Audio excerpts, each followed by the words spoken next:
সমস্ত ভগত বান্ধৱলৈ প্ৰাতঃ প্ৰণাম জনাইছোঁ।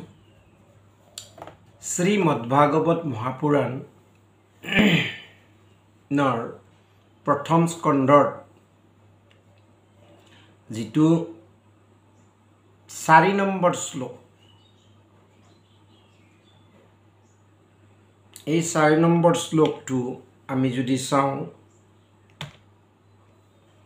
তাত দিছে ॐ नैमिषेह निमिषक्षेत्रे ऋषयः शौनकादयः सर्गं सर्गायलु सत्रं सर्गायलुकाय सहस्र समामसत्। विष्णु क्षेत्र নৈমিষাৰণ্যত শৌনকাদি ঋষিসকলে ভগৱত প্ৰাপ্তিৰ কাৰণে সহস্ৰ বছৰ সাধ্যযজ্ঞ আৰম্ভ কৰিছিল। অসমীয়া ভাগৱতত মহাপুৰুষ গুৰুজনাই কৈছে, 28 সহস্ৰ ঋষি বেদত প্ৰধান বিষ্ণুৰ নৈমিষ ক্ষেত্ৰ মহাপুণ্য স্থান আৰম্ভিলা যজ্ঞয়াখি সহস্ৰ বৎসৰ হোমধূমে ধূম্ৰবৰ্ণ ভৈলা কলেবৰ।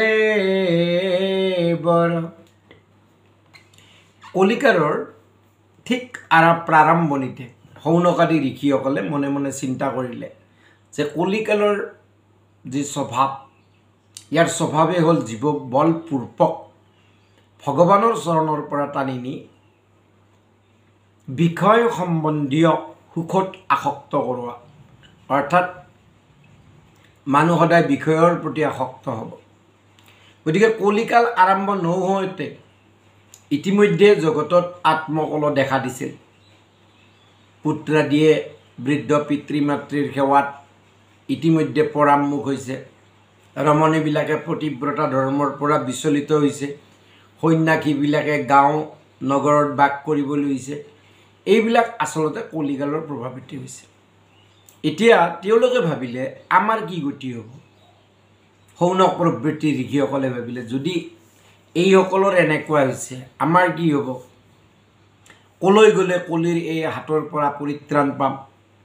এই কথা ভাবি তেওঁলোকে সৃষ্টিকৰ্তা ব্ৰহ্মাক ধ্যান কৰিবলৈ ল'লে।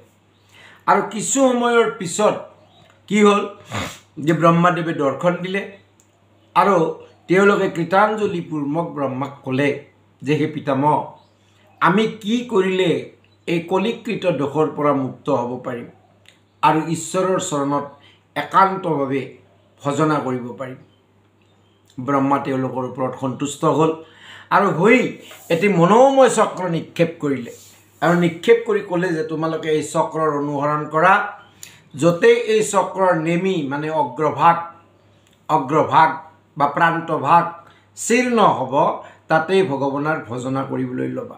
তেতিয়া কলিদোষত লিপ্ত নোহোৱা, তাত কলিৰ অধিকাৰ নাথাকিব। শৌনকাদি ঋষিয়ে ব্ৰহ্মাৰ পৰা উপদেশ পাই পৰম আনন্দত ঊৰ্ধ্ববাহু তুলি হৰিধ্বনি কৰি সেই চক্ৰৰ পিছে পিছে গ'ল। আৰু কিছু সময়ৰ পিছত সেই চক্ৰৰ নেমি এখন অৰণ্যত শীৰ্ণ হ'ল।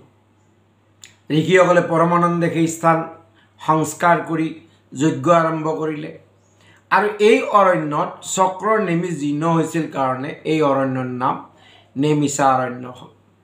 বৰা পুৰাণ মতে এই অৰণ্যত বৰাদেৱে নিমিষতে বহু দানৱ নিহত কৰিছিল বাবেও এই স্থানক নৈমিষাৰণ্য বোলা হয়। ভগৱানৰ দানৱ নিধন লীলাক্ষেত্ৰ বুলি এই অৰণ্যক বিষ্ণু ক্ষেত্ৰ বুলিও কোৱা হয়। আৰু এই স্থানত ঈশ্বৰৰ দৃষ্টি কেতিয়াও লুপ্ত নহয় বাবে ইয়াৰ নাম অনিমিষ ক্ষেত্ৰ। অনিমিষ ক্ষেত্ৰ মূল শ্লোকত সেইবাবে নৈমিষাৰণ্যক অনিমিষ ক্ষেত্ৰ বুলি কৈছে। পুৰাণত বৰ্ণিত আছে যে বৃত্তাসুৰক বধ কৰিবলৈ দেৱতাবিলাকে এই বনলৈ আহি দধিচি মুনুৰ ওচৰত তেওঁৰ অস্থি দিবলৈ প্ৰাৰ্থনা কৰিছিল। তেতিয়া দধীচি মুনিয়ে সমস্ত তীৰ্থত স্নান কৰাৰ কামনা কৰাত দেৱতাবিলাকে ইয়ালৈ সমস্ত তীৰ্থ লৈ আহিছিল আৰু সেইকাৰণে এই স্থান পৰম পবিত্ৰ বুলি কোৱা হয় আচলতে। যা হওক, এই নৈমিষাৰণ্যতে সৌনকাদি ঋষিসকলে যজ্ঞ আৰম্ভ কৰিছিল আৰু এই যজ্ঞ সহস্ৰ বছৰত পূৰ্ণ হয়। আচলতে আমি যদি ভাগৱত মাহাত্ম্য মতে চাওঁ তেনেহ'লে কলিকালৰ 30 বছৰ যোৱাত ত্ৰিংশ বৰ্ষা আদি কলৌ গতে, গতিকে তেতিয়া মহামুনি শুকে পৰীক্ষিতৰ আগত ভাগৱত কথা কৈছিল প্ৰথমবাৰৰ কাৰণে কলিকালৰো 30 বছৰ যোৱাৰ পিছত। গতিকে সাধাৰণতে যজ্ঞৰ ফল কি হয় বোলে স্বৰ্গপ্ৰাপ্তিৰ কাৰণে যজ্ঞাদি কৰে, নাইবা পুত্ৰ প্ৰাপ্তিৰ কাৰণে যজ্ঞাদি কৰে। কিন্তু সৌনকাদি ঋষিসকলে স্বৰ্গপ্ৰাপ্তিৰ বাবে যজ্ঞ কৰা নাছিল, তেওঁলোকে ভগৱত প্ৰাপ্তিৰ কামনা কৰিহে যজ্ঞ কৰিছিল। আৰু সেইকাৰণে ইয়াত শ্লোকত কৈছে স্বৰ্গায় লোকায়, মানে যি স্বৰ্গটো গোবিন্দৰ গুণ কীৰ্তন হয় তাৰ নাম স্বৰ্গায়। তেওঁ প্ৰপঞ্চ অপ্ৰপঞ্চ সকলো লোকৰ আধাৰ।